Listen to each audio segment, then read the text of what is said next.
noite, todo mundo. Sejam bem-vindos, né? Nosso primeiro Café na Alpendre, projeto de extensão aqui do IFCE, promovido pelo IFCE de Quixadá, eu como coordenador, eu, Levi Teixeira, arquiteto e professor, e também Bruno Noronha, que é professor do campus de Crateús, né? Então, a parceria entre dois campos que a gente está promovendo aqui nos Sertões, esse bate-papo aqui, chamado Café na Alpendre, né? E já é uma construção que a gente vem de um tempo, até com o próprio Márcio também, que é colaborador do nosso grupo de pesquisa, o LABITS, Laboratório de Tecnologias para o Semiárido, né? E também Darlan Lima, que se encontra aqui, que no final vai fazer um debate com a gente aqui, né, os comentários e tudo. Darlan é arquiteto, pesquisador, doutorando lá na Universidade do Minho, Portugal. Tá? Então, esse projeto vem da ideia de trazer profissionais do mercado, pesquisadores, né, sejam arquitetos, bioconstrutores, engenheiros civis, né, pessoas que estão aqui no processo de construção, produção, né, de obras arquitetônicas e edifícios, usando tecnologias da bioconstrução e que dialogam com as culturas tradicionais, com as técnicas tradicionais, como adobe, taipa de pilão, enfim, uma série de técnicas que a gente tem, né? E que a gente está trazendo a discussão dessas técnicas e do modo de viver também, porque quem opta por essa tecnologia também tem um modo de viver ali dentro que carrega junto. Cuidado, né? Vai falar um pouco da questão da experiência dele muito rica na África, na ilha de São Tomé e Príncipe, né? E ele vai trazer um pouco como foi esse processo de dialogar com essas tecnologias ancestrais, como é no caso tijolo cru, tijolo de adobe, na África, né? Como foi esse processo lá, tá bom? E para poder fazer uma abertura aqui, eu sempre conto uma historinha, faço um poema, alguma coisa para incrementar um pouco esse espaço. Então eu vou contar uma história dos povos de Yorubá, uma história antiga que ainda se carrega no candomblé, que fala que no princípio tudo era o mar. No princípio, tudo era o mar. Era o reinado de Olokun, Senhora das Águas, a mãe de Iemanjá. No princípio, tudo era o mar. E eu vi a primeira montanha brotar.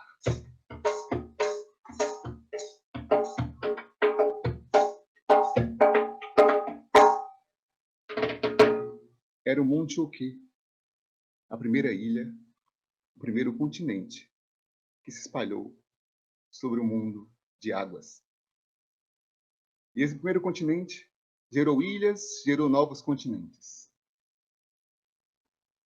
E sobre esses continentes, sobre essa terra gerada, a nova vida surgiu. Foi possível a vida do homem sobre a terra. E também vieram os orixás que moravam no Olorum, desceram à terra e fizeram seus reinados. E aqueles que vieram depois,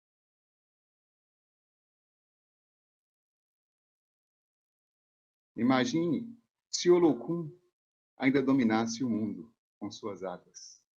Então, devemos sempre agradecer a esse primeiro ser que nos trouxe a terra, que nos trouxe os continentes. E assim eu abro o espaço para o Márcio Holanda iniciar.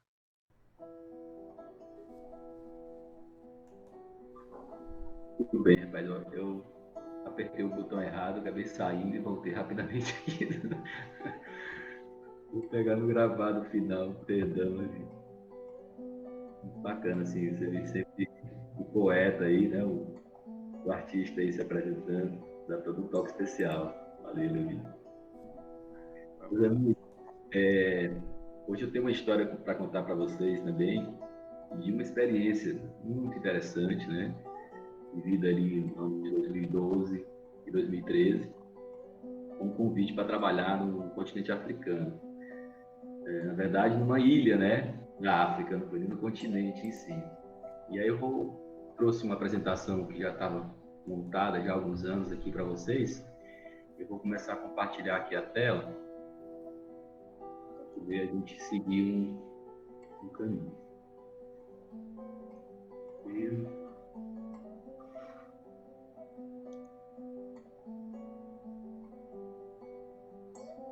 tá, vocês já estão vendo aqui a minha tela. Está lá na frente com a apresentação. Desculpa.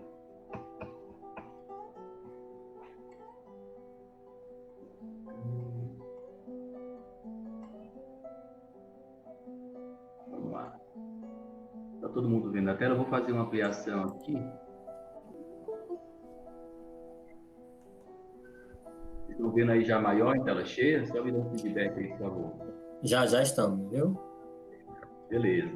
Então, eu estou trazendo essa apresentação em nome da Natural Arquitetura, que é a minha atual empresa, mas esse momento, esse projeto de obra foi vivido quando eu era sócio da empresa Baixo Impacto Arquitetura, em Florianópolis, certo? Essa foi uma apresentação reeditada, tá? Aqui no momento que a gente fez em 2018. E vou colocar aqui o contexto para vocês sentirem aqui, né? O nome do nosso projeto, enquanto eu era sócio da Baixo Impacto, era Baixo Impacto na África. E era exatamente levar a bioconstrução como uma ferramenta de proteção ambiental e desenvolvimento local sustentável, que vocês vão entender por quê. E eu preparei uma introdução rápida aqui. Muitas pessoas já conhecem o meu trabalho, mas só para dar esse contexto aqui do início do meu trabalho. E eu, depois que eu me formei, né, na universidade, aí, no finalzinho, eu já estava começando a me envolver com os estudos de permacultura e bioconstrução na busca desse nicho de trabalho, né? E depois me lancei no mercado. Eu sou um arquiteto do mercado, né? Apesar de interagir com a universidade, interagir nesse tripé aqui, que hoje nós estamos aqui na extensão, né? Então, de uma forma mais autodidata, sempre estive pesquisando, compartilhando, ali, ensinando, e ultimamente tenho tido essa felicidade de estar nesses projetos de extensão. O meu início, né, nessa experiência, né, foi ali em 1999. Então, assim, esses foram os primeiros momentos, os primeiros registros aqui da minha busca de capacitação, né, por tecnologias mais sustentáveis, né, assim, mas isso pela minha consciência mesmo, ambiental, né? Eu já trabalhava com arquitetura hospitalar, eu era sócio de um escritório desde 92, de arquitetura hospitalar, né? E aquilo meio que me cansou, trabalhar naquele tema, e realmente a bioarquitetura me chamou, né? Então, aqui os primeiros registros aqui, um curso tanto de permacultura, né, aqui, como de bioconstrução, com o pessoal do Tibar, na Chapada Diamantina, né? Aqui o Johan, o Valente, o Valdo, trabalhava com ele na época, né? E depois que eu comecei, né, assim, voltei desses cursos aqui, rolou um curso também aqui em Fortaleza, no ano 2000, né, de permacultura, e foi um momento que eu tive de mergulhar nesse aprendizado e comecei a praticar mesmo, né? Comecei a me jogar, fui morar na região serrana ali, tendo uma vida mais rural de 2000 a 2005, né, e lá eu tive a oportunidade de conhecer adobeiros tradicionais, né, da região ali, entre Mulungu e Aratuba. Isso aqui é uma imagem de uma produção de uma obra nossa, né, com esses adobeiros tradicionais. Então, eu tive a oportunidade de fazer uma casa, uma residência para mim, ali na fronteira, no limite Aratuba-Mulungu, e uma obra comercial que derivou dessa, né, digamos, o amigo lá, cliente, viu esse sobrado que eu estava fazendo lá. Esse aqui, o adobeiro, o adobeiro tradicional ali, e chamou para fazer isso aqui no Parque das Trilhas de Guarabiranga. Tem um apoiozinho dos esportes lá radicais e tal, né? Aplicando várias técnicas, assim, né? De fundação de pedra, as paredes de adobe, todo o madeiramento e telha de aproveitamento das construções, né? Madeiras nativas também. E depois dessa temporada na Serra, dos ventos que só me levaram para Florianópolis, para Santa Catarina, né? Então, em 2006 eu já estava em Santa Catarina, e em 2008 estaria montando aqui o escritório Baixo Impacto Arquitetura com o colega Paulo Rodrigues, meu sócio lá na época. E a gente seguiu levando assim, essa experimentação, mas num sentido profissional, né? Digamos assim, que a gente estava já levando essas técnicas para o mercado, né? Para os nossos clientes, né? De uma forma já atendendo mesmo, né? Então, aqui algumas referências aqui, além das técnicas dos materiais em si, das técnicas construtivas, o nosso foco também na arquitetura bioclimática, a preocupação, né, com o conforto natural, que leva à eficiência energética também. Isso é um dos pilares do nosso trabalho, assim como também ações de saneamento ecológico integradas ao paisagismo, né? Então, uma residência com aquilo que na permacultura se chamou de BET depois, né? mas assim, a gente fez aqui um tanque séptico, um filtro, né, e as bananeiras plantadas em cima do filtro, né, começou a nascer aí, né, digamos, o que hoje chama de bed aqui, mais tratamento de águas cinzas, né, enfim. E aí a gente foi enveredando na experimentação de várias técnicas, né, e sempre aplicadas nas nossas obras, né. O Cordute, o COB, que é o COB desenvolvido pelo Gernot Mink, né, um COB, digamos, mais de vedação, né, são os pãezinhos de terra. Já um material mais industrializado aqui, que é o BTC, né, o bloco de solo-cimento, né, de terra compactada. E aí pau a pique também, telhado de jardim, obras rurais, e por aí vai, né? Então, assim, outras casas com pau a pique, aqui é um cobre estrutural, isso aqui é adobe para essa obra de uma escola, que teve toda uma estrutura de eucalipto, né? Então, assim, eu sempre estive atendendo ao mercado, digamos, de pessoas conscientes, né, que têm essa preocupação ambiental, mas, assim, como uma opção pessoal, né, e ficar de bem com a sua consciência ambiental.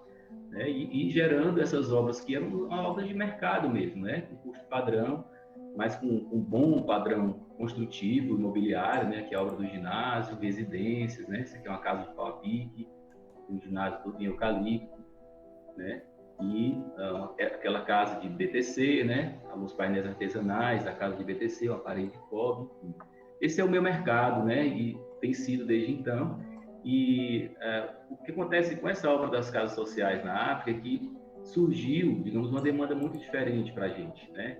De repente, a gente foi convidado para atender uma demanda em outro continente, né? Em outro país, né? Num lugar que a gente nunca tinha ido antes e tudo, num contexto muito específico, que era exatamente levar essas tecnologias por uma questão de necessidade ambiental mesmo, né? Esse é o contexto da obra, né?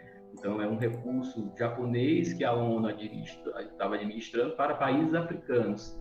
E a gente foi atuar ali em São Tomé e Príncipe, que é uma ilha que fica aqui na costa oeste africana. E dentro desse programa de adaptação, adaptação climática, né? Na África, certo? Programa de adaptação às mudanças climáticas, né? Que a ONU estava desenvolvendo. Aqui, esse já está aqui, vocês têm uma noção de contexto, um videozinho aqui muito rápido. Vou ver aqui onde é que ele está. Porque já conta a história por si só. É uma matéria da época da obra, lá, uma matéria do país, né? Uma matéria local. E se vocês estão ouvindo o áudio do vídeo,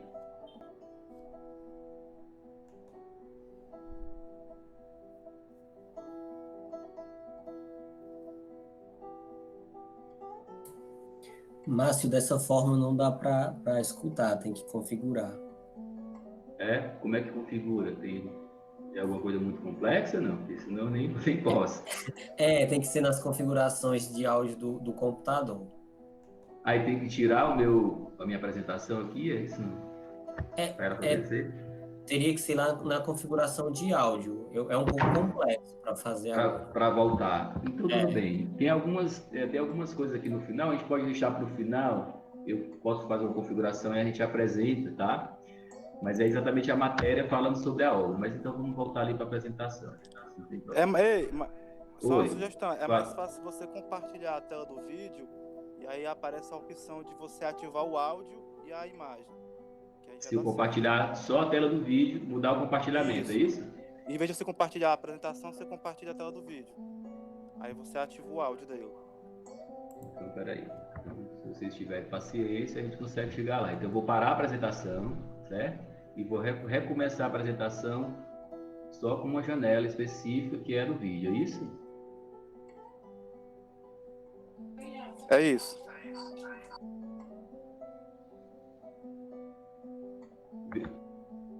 O áudio está funcionando? O áudio está funcionando, gente? Ainda não, Márcio. Então, me dá um suporte aí, o colega que me falou do... Quando você clica para compartilhar a tela, ele aparece uma abazinha perguntando se você quer ativar o áudio do que vai ser compartilhado. Aí você tem que ativar. Então vamos lá. Vamos ver se vai funcionar, gente. Não quero também estar atrasando aqui o processo, né? Uma janela, né? Uma janela. E aqui ele não está aparecendo isso, sabe? Só está dizendo compartilhar. Compartilhar. Para apresentar o seu ecrã aqui. Será que ele vai pedir aqui?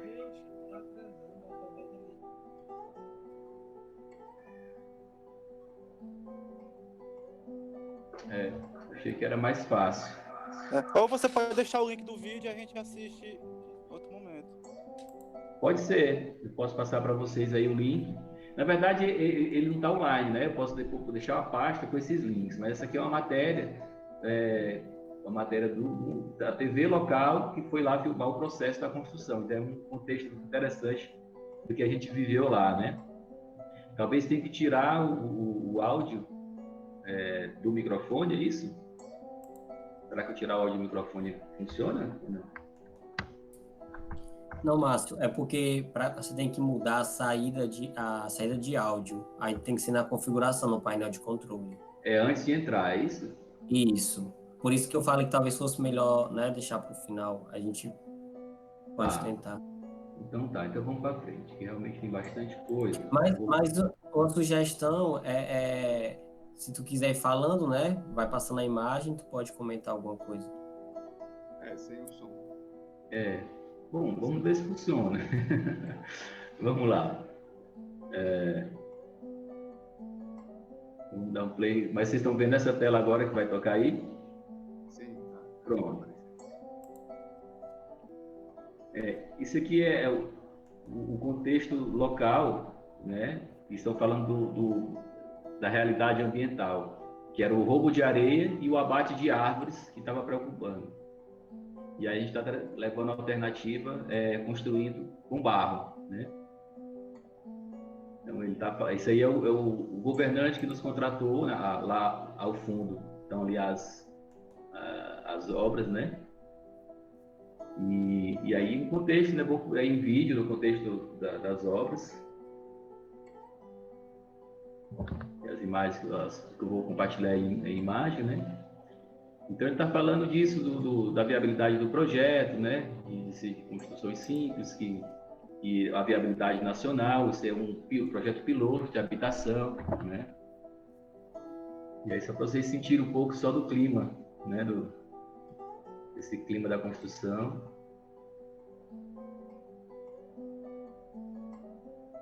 A turma da obra aí, o Marcelona na época, aí, com a camiseta Baixo Impacto na África.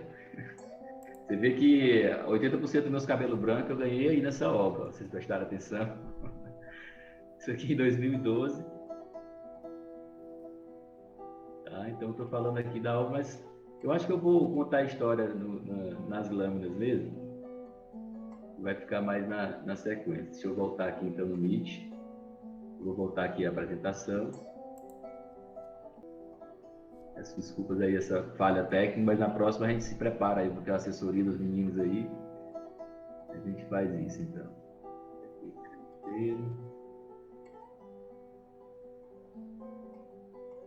Então vamos lá. Bom, só me dê um feedback aí, que ficou muito silêncio aí, se vocês estão me escutando. Estamos aqui, eu não dormi ainda não, estou aqui. Pronto, então olha lá, isso aí, dá valor aí para saber que tem gente aí acordada. Então tá, esse é o painel geral aqui para conhecer o país, né? Então o país, ele fica ali, ó, o globo, ele fica bem no meio do mundo, digamos assim, né? Ele fica aqui, Equador e Greenwich, né? Então aqui as duas ilhas aqui nessa costa oeste africana, que é a Ilha de São Tomé e a Ilha do Príncipe, tá? De 300 quilômetros de distância. E aqui a Ilha de São Tomé, as zonas climáticas e aqui relevo. Ele é uma grande montanha, né? Com esse cume aqui no meio, né? Essa parte aqui mais alta.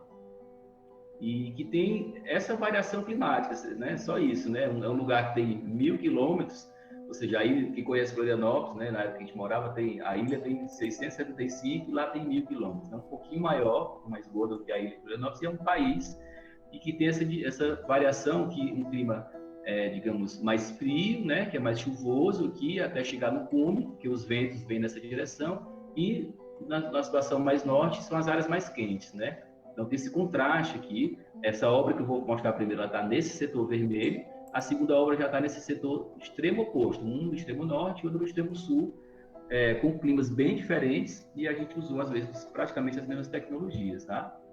Então, o contexto era esse, né, gente? Necessidade extrema de alternativas de construção que favorecessem uma proteção ambiental e um desenvolvimento local. Em que sentido, né? A gente vai conversar ali. Primeiro que o país ele tem um contraste gigantesco social, né? E isso, para mim, não foi nenhuma novidade, a gente saindo aqui do Brasil, principalmente como cearense, né? Vendo a realidade nordestina e tudo, do resto do país. Então, tem a grande maioria da população pobre vive nessas condições e os magnatas ali vivem assim, né? Aqui, o lugar que mais banco por metro quadrado que eu vi, né? Hotéis e tudo, tá? Então, tem esse contraste social, tá? As casas de palafitas, né? Assim, falta de saneamento, né? As pessoas lavam roupa e fazem todas as necessidades aqui, nos rios mesmo, né? Os animais convivendo junto, né? O dia a dia das mulheres é pegar lenha, pegar água, lavar roupa, né? Lavar panela, preparar comida. É isso aí. Os homens vão fingindo que estão trabalhando em alguma outra coisa, né? Ou vão para as construções, ou vão para algum outro lugar, tá? Só para ter uma noção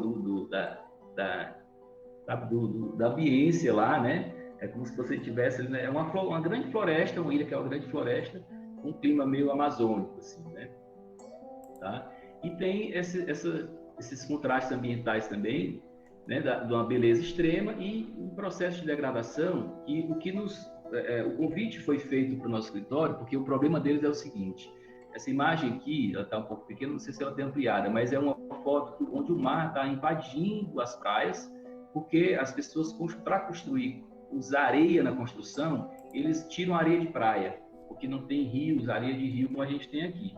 Então, isso foi um primeiro problema, né? As construções, a areia da construção é retirada da praia e eles já haviam solucionado criando fazendo uma dragagem do mar e trazendo areia para uma grande duna, só que essa areia vendida, a população pobre não podia comprar e continuava roubando a areia das praias. Então, essa degradação foi um dos problemas. O outro, desmatamento, né? O excessivo desmatamento, apesar de ser uma floresta gigantesca, mas o desmatamento e as queimadas estavam gerando também um outro ponto do problema ambiental.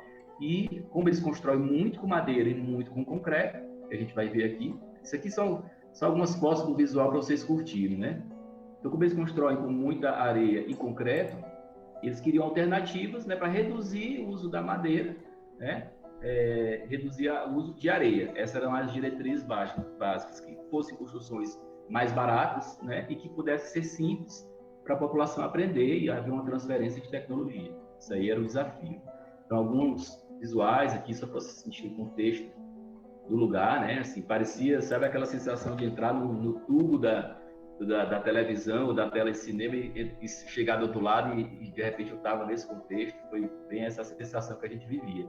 Isso aqui é uma caminhada nas horas de passeio, nas horas livres, né? Isso aqui sou eu, tá, gente? Em 2012.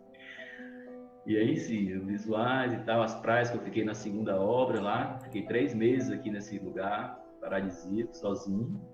Aqui foi da primeira obra, a moto que eu andava lá, né, que circulava o país inteiro, e o contexto da segunda obra da Praia de Alex, vou mostrar no final aqui.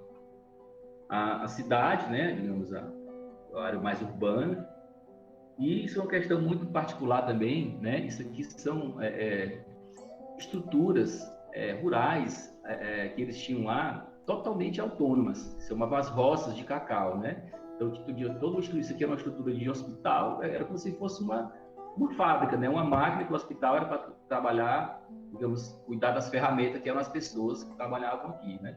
No caso, escravos, né? Então, toda uma estrutura de casa do patrão, estrutura de as outras moradias, estrutura de trabalho, né? E eram estruturas dos portugueses que eram totalmente autônomos em água, em energia, em alimento, no meio das florestas. E você tem dezenas dessas estruturas espalhadas e em ruínas, né? Lá no país, depois que os portugueses foram embora. Esse país, gente, tem 45 anos apenas de independência, vocês terem uma noção, certo? Então, eles estão aprendendo a ter essa autonomia ainda, seus portugueses. Essa é uma situação que que a gente chegou lá, que era o desmatamento e as queimadas, né? Mudando o panorama de floresta que eu mostrei anteriormente para vocês, né? E a realidade dos dois contrastes construtivos, muita construção em tabiques de madeira mesmo, palafitas, extraído tudo com motosserra, tábuas tiradas de motosserra, alguns mais cuidados do que outros, e construções com muito concreto, né? Fundações que seriam simples, totalmente feitas de concreto, paredes de concreto, né? Então, com alto custo, tá? E um pouco mais ampliado as imagens, para poder valorizar aí. E o nosso desafio era exatamente chegar lá e um lugar que a gente nunca foi antes, o governo queria que a gente desse proposta de preço, e a gente, não, eu preciso ir para poder conhecer a realidade de vocês, ver que materiais vocês têm disponíveis aí para poder a gente trabalhar uma alternativa, né? Então a gente passou 15 dias no mês de janeiro fazendo primeiro uma investigação. Isso aqui é um quadro geral da nossa situação, tá? O desafio era a construção de menor impacto, tá? Reduzindo o impacto, com tecnologias simples para poder gerar trabalho e renda, né? Um processo de capacitação com baixo custo, pudesse ser um modelo de habitação. Então, a gente passou uma quinzena inicial lá fazendo investigação das tipologias que eles tinham, dos materiais, né? Para depois avançar com um projeto realmente arquitetônico, urbanístico, né? E aí, na execução, um processo de capacitação, e a ideia era capacitar 40 aprendizes. Uma parte eram empreiteiros, que já eram construtores, e a outra parte eram leigos das comunidades, né? Que iam ser os ajudantes da obra, tá? E para isso, né, a gente fez uma parceria, isso foi muito bacana. Como vocês vão ver dos materiais que a gente viu que era viável, né, eu precisei do apoio de quem criou alguns materiais, que era o pessoal do Tibá, né, quer dizer, eram os mestres que eu tinha estudado alguns anos atrás, eu estava levando ali como parceiros, né, e também a empresa Verdesign, que era um amigo meu que estudou comigo em Fortaleza, para a gente poder fazer o processo de produção. Depois que o pessoal fosse embora, né, o processo de capacitação, a gente seguiu fazendo ali 45 mil adobes e 350 peças de cascagem, que são as peças de laje que vocês vão ver, para entregar 10 habitações. Esse foi o desafio, e tudo isso, gente, em 4 meses, tá? Essa foi a nossa saga, né? Então, aqui na nossa investigação, a gente percebeu e eles tinham já uma sabedoria, uma cultura de trabalhar o bambu para mobiliário, né? Nossa, um gole d'água aqui. Então eles já tinham, né? Os chineses já tinham ido lá uns anos atrás, tinham compartilhado com eles tecnologia para fazer mobiliário com bastante durabilidade, né? Com borax e ácido bórico, né? E a gente achou isso interessante, que isso era uma possibilidade de levar isso para a construção, começar a inserir na construção. Outra coisa a gente observou uma abundância de pedra, né? Então, todo canto que a gente ia tinha pedras e muitas pedras já soltas, assim, nas praias e onde a gente ia, né, nas montanhas. E muita construção antiga já com pedra, inclusive muito gabião. O país inteiro tinha exemplo de gabião, que é aquela pedra dentro de gaiolas metálicas, né? A gente até pegou isso como ideia inicial. E também visitando as roças lá do país, né, os recantos do país, a gente viu que a gente colheu terra de vários lugares diferentes, de norte a sul do país, para avaliar no laboratório, né, e fazer amostras ali para mostrar que era viável fazer construção com terra, né, para reduzir a quantidade de areia. E também uma abundância que eles tinham lá era de serragem de madeira, porque como eles usavam muita madeira nas construções, eles não faziam nada, eram montanhas e montanhas de serragem que a gente pôde dispor como fibra, né? Então, foi essa investigação em termos de materiais disponíveis.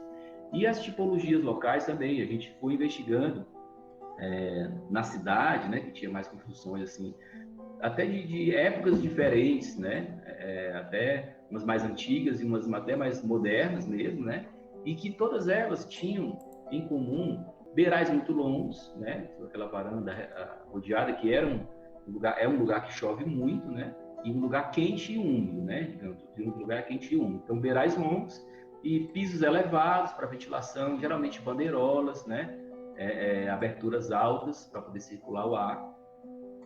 E também existia um patrimônio histórico muito rico, né? Tanto nas roças como na cidade mesmo, e com construções com terra. Então, o que a gente percebeu? Que eles, enquanto governo africano, houve uma ruptura de todo o processo construtivo português. Como os portugueses foram colocados para fora, assim, teve um processo histórico lá que eles saíram correndo, né? Digamos assim, saíram muito rápido, não houve uma transferência das tecnologias do povo português, né? Que era o colonizador, para o povo africano. Então, eles não conseguiam enxergar o que eles tinham embaixo do nariz dele. Então, o nosso trabalho era mostrar o que eles já tinham e alguma novidade tecnológica, tá? Então, isso aqui também as roças, né? A estrutura das empresas agrícolas dele, como eu falei anteriormente, tá? E aí, a nossa proposta de desenho habitacional, ela nasceu, digamos, depois de uma releitura dessas, digamos, tipologias de construtivo de ventilação cruzada, de beirais longos, né? E como a gente viu que tinha tanto construções históricas como abundância de terra para construção, a gente adotou, digamos, a terra como levou algumas técnicas possíveis para trabalhar para eles. Isso que eu estou apresentando agora, essas lâminas aqui, foi do processo de apresentação do estudo preliminar nessa primeira quinzena de investigação, né? Então, como a gente viu que nesse processo de melhoramento eles já tinham muitas casas de palafita que eles não conseguiam fechar com madeira, elas ficavam anos e anos com essa estrutura de madeira aqui, porque eles conseguiam fazer até aqui e não concluíam, né? Então a gente refletiu sobre uma alternativa inicial, era fazer de pau a pique, ao invés de madeira, as casas que já estavam assim, com esse entramado pronto, né? A gente complementar ali com ripinha de bambu e fazer bambu, palha, né, e terra, um reforçozinho das bases, porque ia pesar muito mais do que a madeira. Era um processo de transição e era uma opção que a gente apresentou para o governo, né? Aqui já a planta da habitação, então era uma planta muito simples, de 60 e poucos metros quadrados, 60 metros quadrados, né? E que ela tinha 2 dormitórios, né? Uma sala de estar com refeições, e aqui atrás banheiro e cozinha. Como eles tinham o hábito de, às vezes, cozinhar fora, fazer banheiro fora, né? A gente tinha algumas questões locais deles que diferentes da gente, né?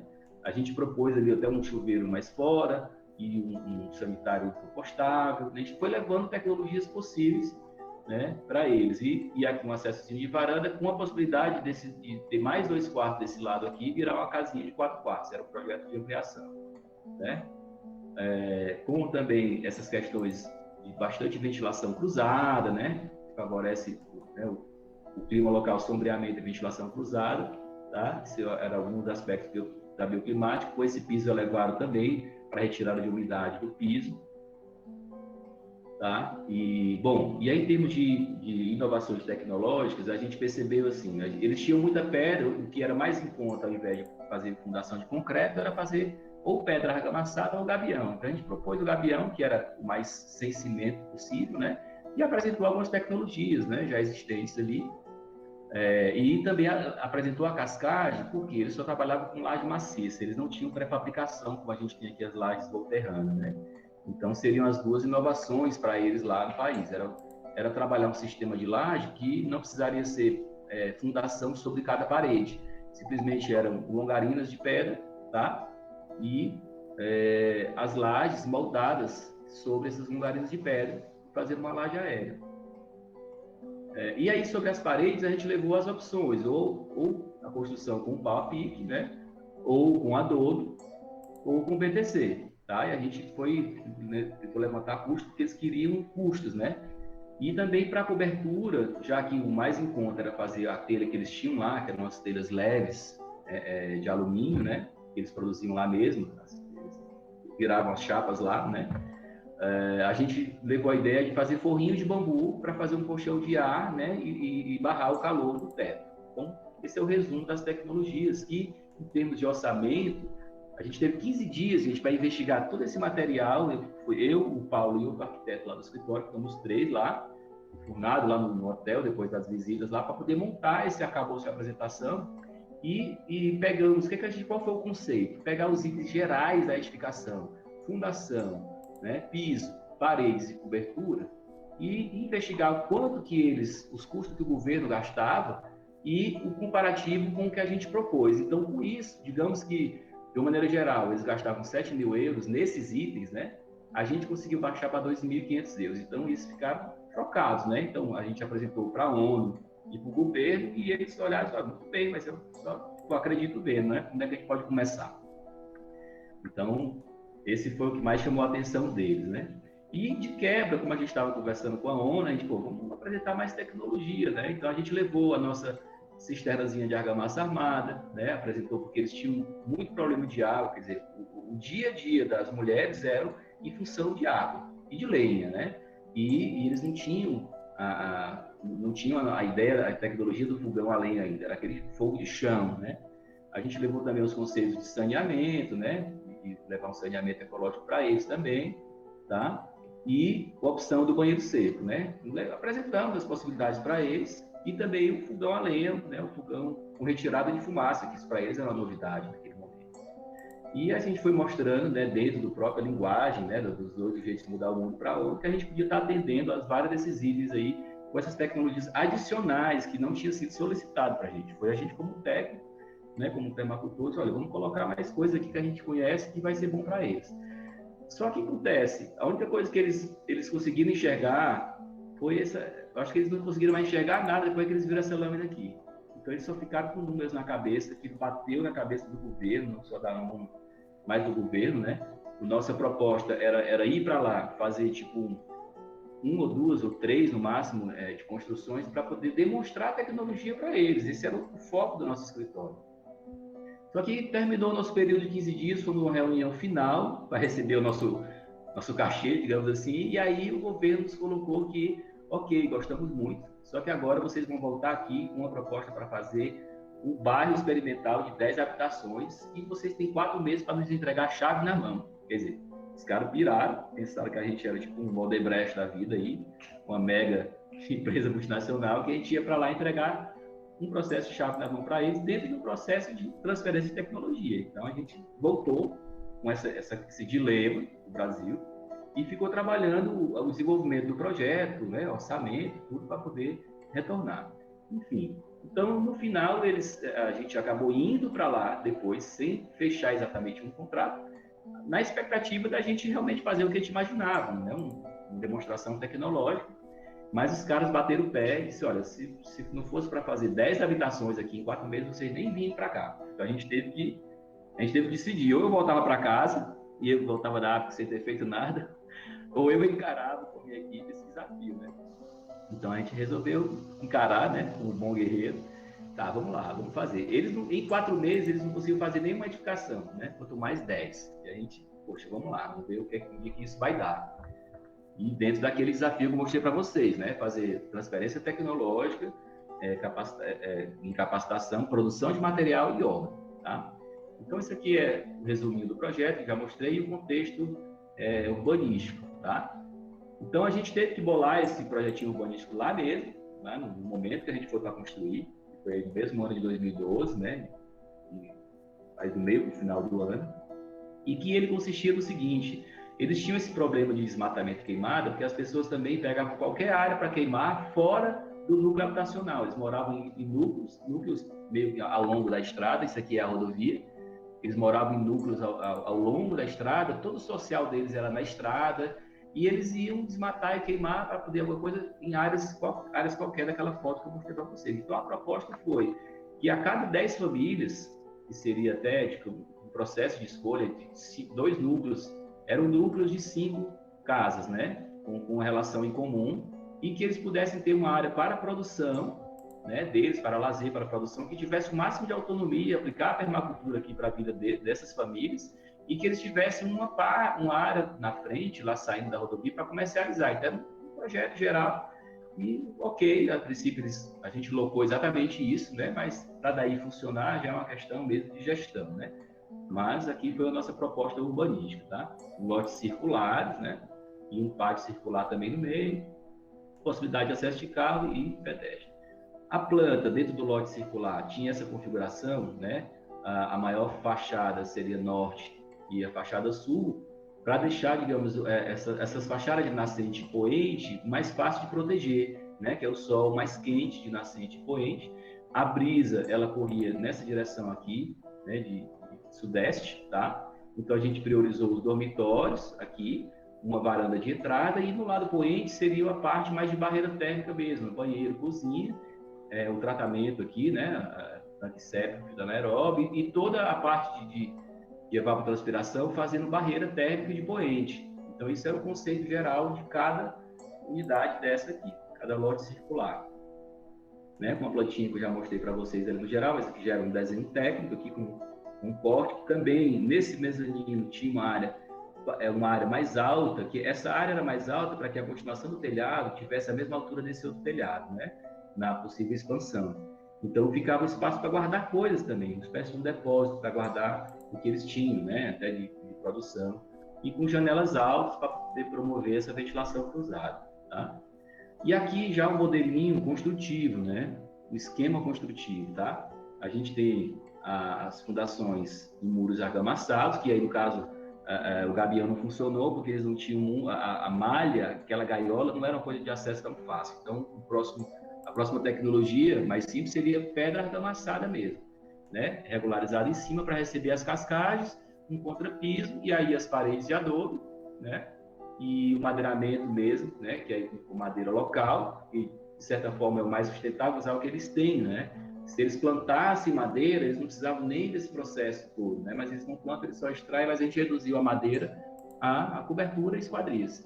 E a telha, que era a mais barata dele, com o forrinho de bambu.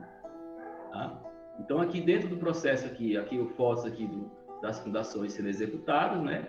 O processo aqui de capacitação, de ensino, né? De criação de molde, né? Todo o processo de moldagem e de execução das cascagens do piso, tá? Então aqui aqui sou eu, aqui o Peter Van Lengo, filho do Johan, né? No caso foi ele que foi lá, juntamente com a Ana, que depois de alguns anos se tornou sócia da Baixo Impacto, né? A Ana Rui, portuguesa.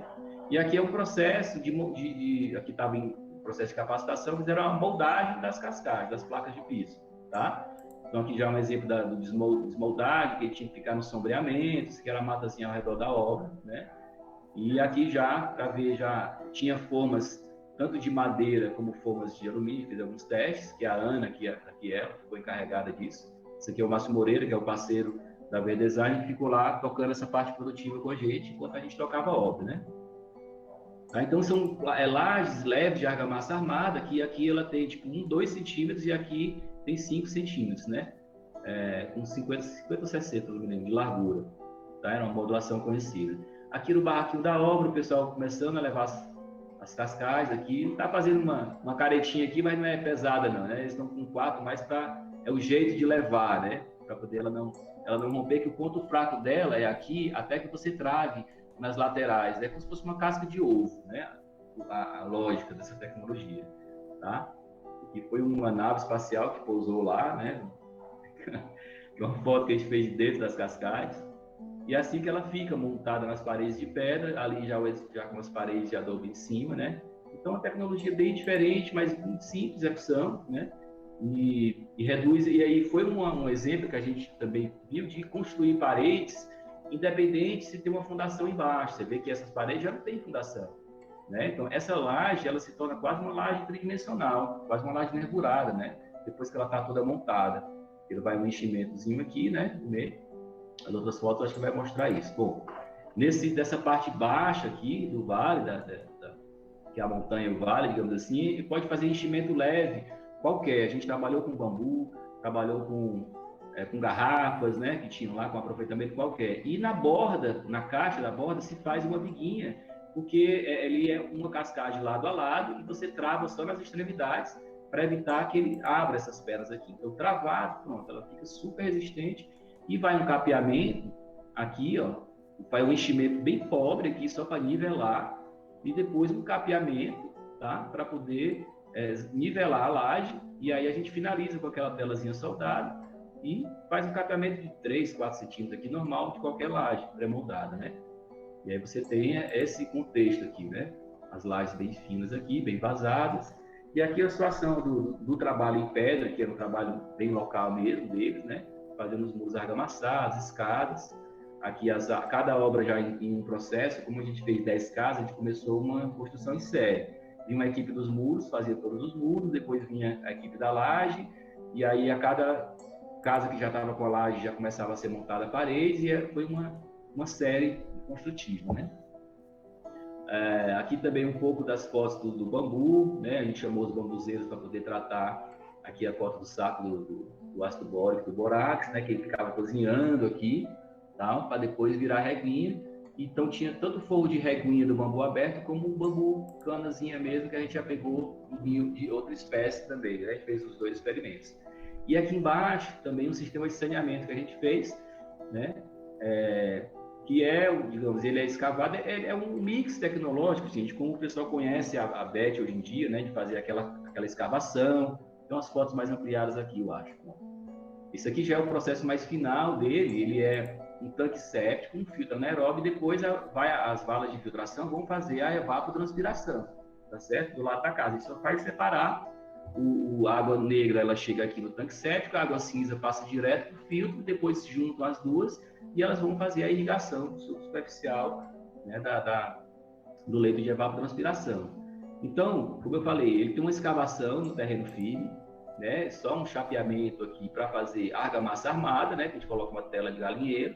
No meio a gente armou uns vergalhões só para poder fazer essa paredinha de argamassa armada na divisão. Aqui a tubulação fazendo a passagem do tanque séptico para o filtro anaeróbio, né, com as pedras, tá? E depois do filtro anaeróbio ele vaza para uma caixinha de dispersão e vai para a irrigação, aqui onde vai ter toda a parte de produção, né, da vegetação, tá? E aí o processo do adobe, né, toda a parte de extração da terra. A gente teve 3 processos de extração da terra nessa obra. O primeiro foi fazendo escavações em buracos mesmo, que a gente usou para ter água na obra, porque essa obra toda aconteceu, gente, com energia de gerador e com um caminhão-pipa levando água, e a gente armazenava em algumas covas que a gente fez, umas valas grandes, para poder extrair as primeiras amostras de terra, né? Depois, a gente não tinha mais como fazer essas covas grandes, a gente começou no próprio terreno, né? No terreno das 10 casas ali, a gente foi só fazendo raspagem de algumas áreas que tinha terra boa, porque, para vocês terem noção, numa área como essa aqui, a terra não é homogênea. Tem canto que a gente cava que dá uma terra boa, tem canto que a gente cava que a terra já não é boa. Então, a gente explorou o máximo que no próprio sítio a gente podia cavar e já fazer ali o adubo. E depois, a gente precisou de mais terra, a gente foi na região, a gente foi pegando estradas que tinham, essas estradas vicinais que tinham barreiras, a gente foi fazendo, tipo, alargando o perfil da estrada, né? Então já levou um tratorzinho e foi com um caminhãozinho buscar terra para a obra. Aqui é outro videozinho, mas não vai dar para o pessoal batendo, pisando adobe, né? Curtindo, cantando e dançando aqui, nas primeiras covas que a gente fez para poder fazer a maceira, né, da obra. Então aqui uma foto do processo geral, que isso todo processo de capacitação, de produção da terra, da massa, aqui a confecção do adobe e o processo de secagem em 2 realidades diferentes. Vocês vão ver, a gente começou numa época quente, né, seca, sem chuva, só que a gente atravessou a época seca e começou o período chuvoso, então a gente tomou chuva na cabeça ainda nesse processo de obra, tá? Então aqui uma das áreas de produção que a gente já estava aqui fazendo uma tecnologia adaptada do que eles conheciam, isso aqui era uma adaptação do que eles conheciam como pisador de cacau. Já é umas caixas muito legais, ele tem tipo meio metro de largura, né? A gente pegava umas tábuas de 3 metros, um meio metro de largura, dividia ao meio, então podia ficar um fazedor de barro aqui, o outro aqui, já misturando a massa com fibra. Quando a massa estava no ponto, isso aqui era tipo uma padiola sem fundo, era só levantar e botar para o lado, e a maceira estava feita. Então foi um processo bem rápido, que eu até levei para outras obras já comigo. E com sombrite, estrutura de sombrite, para ele não secar rápido demais, né? Tá? Aqui as formas que eram individuais. Aqui a gente está embaixo dos sombrites, aqui, né, no processo de produção. Aqui sou eu e aqui o Messias, que foi um dos empreiteiros que mais aprendeu e mais seguiu tocando uma obra, né? Tem até um vídeo depois ele levando as tecnologias para outras obras dele. E aqui, ó, pegando o período chuvoso, como é que tá agora, ó. Essa obra ficou sem... A gente pegou chuva na cabeça, gente, lá. Ainda bem que umas já estavam com a cinta de topo, né? Então, essa aqui é as covas que a gente usava com lona para ser o nosso tanque de água da obra. E ali, já estava aqui desesperado, a gente cobriu as obras, as casas que estavam em andamento com lonas, porque não chovia direto, né? Começava a chover, parava, chovia e parava. Então, a gente ficava naquele manejo, tá? E nesse período, para poder resolver, a gente começou a usar um plano B. A gente começou a produzir adobe, umas estruturas que já estavam paradas, que era produção de cacau, eram secadores de cacau das estruturas coloniais que estavam desativadas. A gente conversou lá com o pessoal da vizinhança e começamos a produzir nessas estruturas já da roça vizinha e levar com um caminhãozinho para a obra, né? Até depois disso eu comecei a perceber as possibilidades do adobe. Eu montei uma adoberia lá em Florianópolis depois dessa experiência, né? De ver que a gente podia realmente transportar sem muito problema, sem medo de quebrar o adobe, não precisa ser tão local, né? Tão só no canteiro de obra. Ele pode ser produzido numa estação e ser entregue na obra, né? Então aqui um processo já construtivo da parede em si. Então, primeira coisa muito importante, a gente, em cima daquela laje, a gente tem aí sempre faz uma cinta, gente, uma cinta base, no caso aqui de concreto, né? Eu já fiz também com madeira, né? Para poder ter uma plataforma elevada para proteger o adobe, porque tanto durante a obra, cai uma chuva dessa, fica a água parada, ou eu quero limpar a laje, lavar a laje, ou mesmo a obra pronta, a pessoa quer varrer, quer lavar o chão, não é conveniente que a parede de terra ela encoste no chão, porque isso abre a possibilidade de degradar as paredes, né? Então, a gente faz de maneira diferente, mas é sempre importante ter esse elemento que a gente chama de cinta base, certo? Aqui ele está com 10 centímetros pela largura, mas eu trabalho até com 20, com blocos canaletas. Então, aqui é a execução da primeira fiada. Aqui aconteceu uma situação inusitada lá também, que como a gente trabalhou com parede simples, parede de um tijolo só, aqui acho que foi uma das primeiras obras, né? Essa aqui, na verdade, a primeira obra é a que está com a parede mais escura. Essa aqui, você vê que a argamassa já está mais clarinha, ela foi acrescentada cal na argamassa para acelerar o processo de secagem. E a gente usou uma estratégia de fazer uma cinta intermediária na altura das janelas também, abaixo das janelas, para poder estabilizar esse pano grande de parede. Em geral, os panos tinham 3 metros, 2 metros, mas esse pano da sala tinha 6 metros, porque não tinha, era um salão, né? Então, esse pano comprido, ele perdia uma estabilidade ali no meio. E, claro, depois que ele secasse, ele ficava melhor. Mas a cada visita dos fiscais do governo, os caras ficavam enchendo o saco, né? E isso aqui vai dar certo, isso aqui vai dar certo, como eles não conheciam, a gente, para efeito, digamos assim, que eles ficassem mais tranquilos, a gente travou e adotou esse mix tecnológico aqui, né? De fazer uma trava no meio, porque era parede de tijolo simples, né? Tá? Então, a gente fez a cinta base, aí teve a cinta intermediária na altura das janelas aqui, e depois a cinta de topo para poder amarrar tudo e vir o telhado descansar em cima. Em cima das portas tem sempre as vergas, né? Janelas vergas e contravergas. Internamente a gente ia rebocar a mesa, deixou de concreto. Externamente a gente usou madeirões para poder ficar fazendo parte da expressão externa da fachada. Tá? Então aqui uma vista interna, daquilo que eu falei, esse pano maior perdia estabilidade. Então o que a gente fez como se fosse um contrafortezinho, duplicou aqui, fez parede dupla desse trecho no meio das 2 janelas, que na ampliação essas 2 janelas viram 2 portas para poder ser os outros 2 quartos, tá? E aí vocês veem uma situação assim, a cinta de topo, ela não é o fim da parede, é uma cinta que amarra numa altura tal que ele vai tanto receber, ele vai receber aqui, ó, esse telhado que vai cair aqui, daquele lado, como ele está recebendo o telhado das varandas, né? Então depois ele continua subindo para receber as janelas altas e a gente faz mais uma cinta de amarração no topo para que toda essa alvenaria fique, digamos, segura, né? Não tem nenhum problema dele tombar, de ter um movimento para fora. Então aqui já a obra mais avançada, né? Com, digamos, a cinta que eu falei agora recebendo o telhado normal. Ali, você vê ali que aqui está mais escuro, foi a primeira casa a ser feita. A gente fez até aqui sem nada, depois a gente decidiu acrescentar cal na argamassa para poder acelerar o processo, tá? E aqui já a sequência, né? Assim, a gente confeccionou as esquadrias de madeira também na obra, levou a carpintaria para dentro da obra. Aqui o exemplo das tubulações embutidas na parede para depois ser rebocado. Aqui já processo de reboco grosso, reboco fino e de pinturas, né? Pintura à base de cal, que a gente foi testando várias cores, várias pigmentações aqui, tá? Aqui o contexto mais geral da obra, né? Daquela sequência das obras acontecendo, a produção aqui do lado, caminhão-pipa.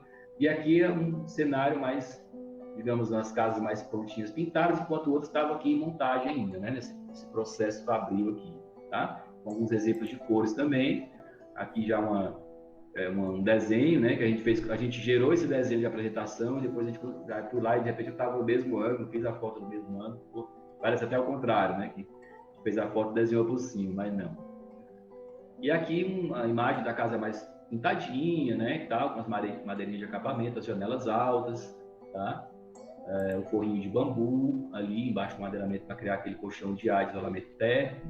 E a galera da obra, né, aqui algumas fotos mais finais aqui, né? O banheiro foi todo rebocadinho também aqui, né?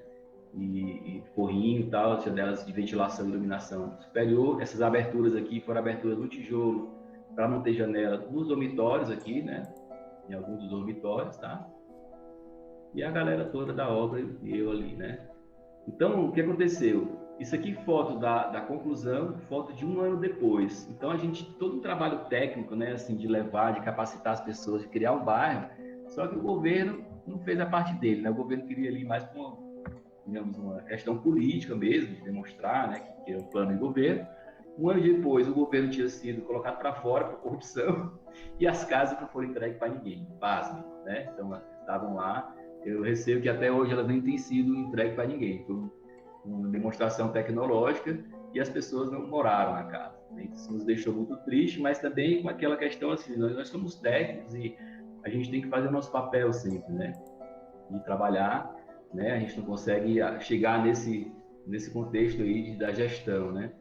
Mas enfim, e aqui os frutos do trabalho é porque eu tenho, que depois eu posso estar passando, que essa galera toda da obra aqui, gente, muitos deles ali curtiram tanto o processo digamos, que validou o processo de capacitação foi a gente ver que muitos deles começaram a produzir adobe para eles, né? Começaram a montar grupos de produção de adobe, alguns, os empreiteiros, começaram a fazer cascagem para eles mesmos, né? E isso realmente para a gente foi uma confirmação do processo de capacitação. Só que acontece, a gente capacitou diretamente a mão de obra. A gente não levou essa tecnologia para arquitetos, para engenheiros, né? Não ampliou essa possibilidade para quem poderia estar, digamos, sendo um formador de opinião, levando essas obras para outra clientela e também não trabalhou a clientela, digamos assim, que pudesse estar contratando eles para fazer. Então tinha mão de obra treinada, disposta, mas assim, se não tem clientela e demanda para fazer, vai ser só processo de autoconstrução mesmo, né, para eles, né? Aquilo perde a força se esse processo não é completo. Isso foi um exemplo, assim, foi um aprendizado nosso nesse processo, tá? Então aqui a gente entra, depois aqui da turma aí, isso aqui é a galera já mostrando, o empreiteiro que fez cascagem para outras obras dele, isso aqui um outro adobeiro que fez adobe para ele mesmo, para fazer casinha para ele, né? Isso aí é o que a gente fica feliz do trabalho, né? Enfim, a segunda obra, já entrando no outro contexto, a gente estava no meio do processo lá dessa obra, a gente conheceu o pessoal de uma ONG que curtiu muito as tecnologias e eles já assessoravam pescadores, chamado Praia Jalé, que eram pescadores que eles viviam ali do que eles colhiam e tudo, e como era um lugar lá no sul da ilha deles, que chegava muita tartaruga para desovar lá, eles acabavam comendo as tartarugas, né? Os ovos morriam, então era um outro problema ambiental, né? Então, essa ONG começou a trabalhar essa população e transformou ele em protetores das tartarugas, né? E aí criou um ecolodge, né? Que é uns bangalôzinhos de praia, tipo uma pousadinha, para acolher turistas nesse turismo ambiental. E também é um lugar, bangalôs e restaurante, e um lugar também de exposição. E eles tinham lá também um lugar que era onde eles guardavam, né, umas caixas de areia para os ovos ficarem protegidos. E quando os ovos estavam no ponto, as tartarugas começavam a quebrar os ovos, eles colocavam no mar. Então, até hoje, eles têm esse processo. E a gente foi chamado para fazer uma renovação das estruturas que eles tinham lá, que estavam caídas, né, por conta de muita chuva. Eram estruturas de coqueiro, com as cobertas lá, até uma coberta daquelas telhas chino, tá? Mas eles não duravam muito e eles nos chamaram para aplicar essa tecnologia lá. Era um outro contexto, né? Já no sul da ilha, mas um lugar super chuvoso, super úmido, né? E que tinham essas estruturas aqui que estavam bem degradadas, tá? E aí a gente fez todo um projetinho que tinha um estacionamento com uma varetinha de entrada, eram 5 bangalôs com 2 modelos diferentes, né? Umas estruturazinhas para camping, até um anfiteatrinho, e tinha um restaurante e esse lugar de exposição, e lá no fim o lugar das tartarugas, né? Então eles tinham um recurso limitado, aí já o contrato foi diferenciado, foi um contrato de 3 meses de assessoria, a gente fez o projeto todo no Brasil, né? à distância, aprovou tudo, orçou, e aí fui para lá para executar no ano seguinte, né? Em 2013. Aí dessa vez eu fui sozinho, e passei 3 meses lá nessa empreitada, né? E aí a missão era também iniciar algumas construções e deixarem eles seguir, né? Então eles fizeram até o restaurante, não fizeram ainda para frente, ficou faltando essa construção mais para o final ali. E aqui uma plantinha de um chalé, era um chalé também para receber também pesquisadores, né? Então ele é um chalé simples, com uma varandinha elevada de deck, né? Então primeiro ambiente de sala, salinha escritório, um banheiro fora, né? Para ter um social e um dormitório, né? Bem simples mesmo. Tá, e aqui uma imagem aqui da chegada, estacionamento e tudo, né? Vamos parar os carros e a partir daqui os clientes iam a pé e tinha uma estrada porque isso aqui seguia ainda, né? Seguia para outro lugar. Aqui a tecnologia foi bem similar à das casas sociais, só que dessa vez a gente usou parede dupla, porque a gente tinha mais tempo para produzir, que era menos obra, né? Lá como a gente tinha 10 casas para fazer, não tinha como duplicar as paredes. A gente fez uma parede simples, fez assim intermediária, aqui não. A gente já fez parede dobrada mesmo, autoportante também, né? E a gente conseguiu trazer o telhado jardim para cá. Isso foi o grande barato dessa segunda obra, que era um lugar muito chuvoso. A gente trouxe um telhado jardim para estabilizar, né? Tem um material que ia durar, digamos, a vida toda ali, né? Então isso aqui, as etapas também, a cascagem, a gente usou muita garrafa de vidro aqui também. O vidro lá também era um lixo imenso, para todo lugar tinha vidro em garrafa enterrada, de anos e anos aquele lugar sendo utilizado e as garrafas no chão. E a gente começou a utilizar o padrão de criar vitragem de garrafa nas esquadrias, né? Vamos ver algumas fotos mais ampliadas. Essa primeira lâmina aqui seria o processo do adobe. Então, essa é a estrada que ia da vila onde eu estava morando e a obra. Então, ao longo dessa estrada, tinha já esses painéis, essas paredes de terra de um lado do outro. A gente só foi fazendo uma raspagem dessas laterais de parede da estrada e foi toda a matéria-prima de terra para a nossa obra. E a serragem, cada vez que o empreiteiro ele ia na cidade, ele pegar madeira, alguma coisa, ele voltava com o caminhão de serragem. E aí o empreiteiro era o mesmo empreiteiro, aquele que aprendeu com a primeira obra, e aí eu articulei para que a ONG contratasse a empresa dele para realizar a segunda obra, e com a galera que já foi treinada. Então, parte daqueles adobeiros, né, que construíram a primeira obra das casas sociais, vieram já contratados aqui como empresa por essa ONG aí, para poder executar essa obra. Então, para a gente foi a confirmação do nosso trabalho, né? Então, aqui o processo também, a gente levou o processo de fazer a massa, aqui alguns adobes canto curvo, né, que é para fazer aquela quina quebradiça, e o processo de secagem lá foi todo com estufas, com lona de estufa, porque como era muito úmido, a gente fez uma primeira estrutura com lona preta e aquilo não secava, dava 15 dias e ele estava quase do mesmo jeito. Então a gente bolou essa estrutura bem baixa, né, para fazer uma estufa de secagem que ventilasse por baixo, e aí os adobos com 3 dias já estavam sequinhos para a gente empilhar. Então foi a salvação para esse lugar chuvoso, né? Então aqui alguns exemplos, as fotos aqui, os adobos já na laje, os processos da parede, dos cantos de parede, né? O desenho do canto curvo nas janelas, e aqui teve todo um trabalho de encaixe de janelas bem interessante, que é a criação dessas contravergas, né? Embutidas na parede, tá? Então aqui, eu não sei se tem uma foto mais ampliada para frente, mas aqui dá para ver o momento em que a fiada para ser feita a contraverga da janela, da parede dupla, que aí, como era parede dupla, para não gastar tanta madeira, eu usei uma madeira maciça, uma tábua do outro lado, e a gente fez um concretinho, batendo prego no adobe e na madeira, para chumbar. Hoje em dia eu faço tábua dos dois lados e faço um concretinho no meio, porque ele trava toda a construção e eu não gasto tanta madeira, assim, né? E a madeira, na verdade, é muito encaro da construção. E aqui o processo de alvenaria, tá? O processo de cinta de topo já, né? Que era o próprio topo das portas e janelas, processo de reboco, né? Reboco no canto curvo. E aqui o processo de aproveitamento das garrafas, né? Assim, toda a coleta de garrafa passou por um processo de lavagem, elas ficaram bem lindas assim, e a gente foi fazendo esses entramados de pau-pique com garrafa, aqui vista externa, vista interna.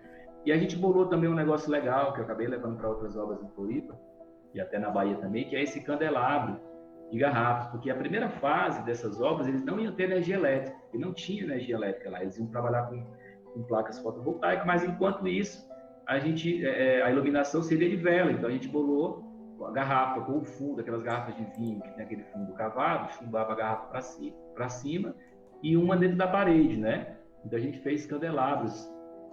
Vocês vão ver fotos mais ampliadas aí. Algumas fotos já mais das obras prontas, né?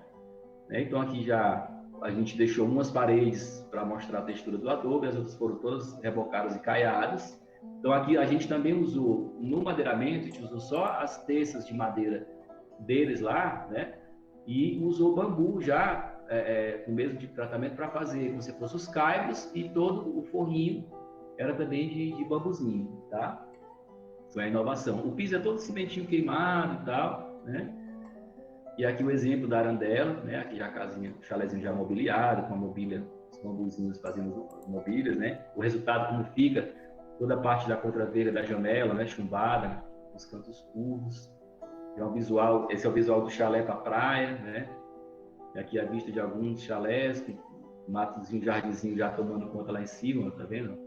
Aqui já estava mais maduro já, né? Os chalézinhos já com turista usando. E a gente também levou, enquanto eu estava lá, como eu estava residindo na obra, né, gente? Eu estava desenvolvendo detalhamentos, assessorando todo mundo, mas o tempo que me sobrava, eu pegava o pessoal que estava na vizinhança lá também, né, na localidade, e a gente começou a fazer um trabalho de melhoramento do urbanismo, né? Porque lá tinha um problema também de erosão muito grande por conta das chuvas, e a estradinha deles estava toda caindo, né? Toda erodida. Então a gente fez um trabalho, como eles tinham muito coqueiro caído, eles queimavam, eles extraíam muito coco, porque essa comunidade vendia coco seco. Então a maioria das famílias vivia de coco seco para vender, né? Então a bucha do coco era queimada, porque viravam umas montanhas e eles queimavam, né? Então a gente começou a resgatar essa quantidade de bucha de coco, né? Um coco descascado, os coqueiros caídos no chão. Então a gente começou a fazer um desenho de como se fosse meio fio de coqueiro, fazendo um limitador, e aí a gente foi fazendo camadas sucessivas da bucha de coco, que a gente vê que não se acaba, né? Não se degrada. E a bucha mesmo ali, né, sentada, totalmente desmanchada. E camadas de areia, né, camadas de bucha e camada de areia. Então a gente tem umas fotos do que era, isso aqui como estava, né, essa aqui é a situação original. As nossas construções aconteceram aqui à esquerda, essas eram as construções antigas. E o estado que estava de degradação, aqui à esquerda lixo, garrafas, né, enfim. E a gente começou a fazer esse tipo de trabalho. Aqui já a construção dos bangalôs, ó, e aí usar o coqueiro como meio fio, então era a estrada, aqui um jardim, espaço para jardim que separava a estrada da área privativa, e um passeio na beira que aqui era um mangue, né? Então a gente foi fazendo, e aí toda a parte que caía do desnível, a gente também foi fazendo estacas de coqueiro cravadas no chão para conter. Então foi um trabalho muito formiguinha, né? Enquanto a obra acontecia, eu estava coordenando os jovens aqui da comunidade.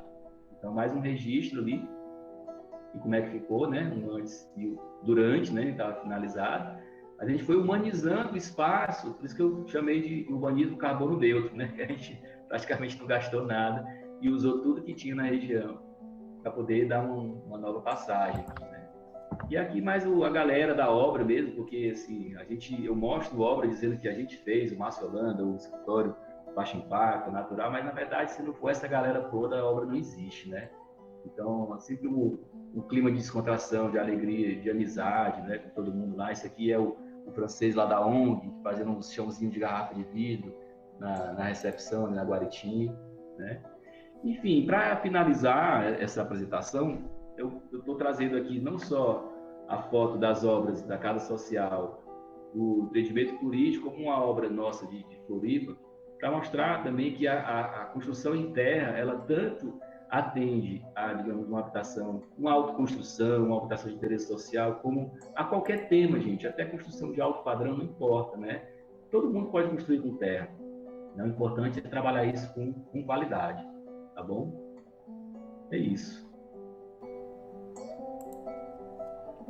Da janela do meu sertão, o vento sopra sobre as cordas de minha viola, dedilhando melodias, cordas que dançam como galhos secos, uma dança agreste e melancólica, a dança dos esquecidos. Mas sobre a terra seca e árida, a mata branca aprecia o verde que brota em seus pés após as primeiras chuvas. Que a chuva venha e lave os sertões de minha alma.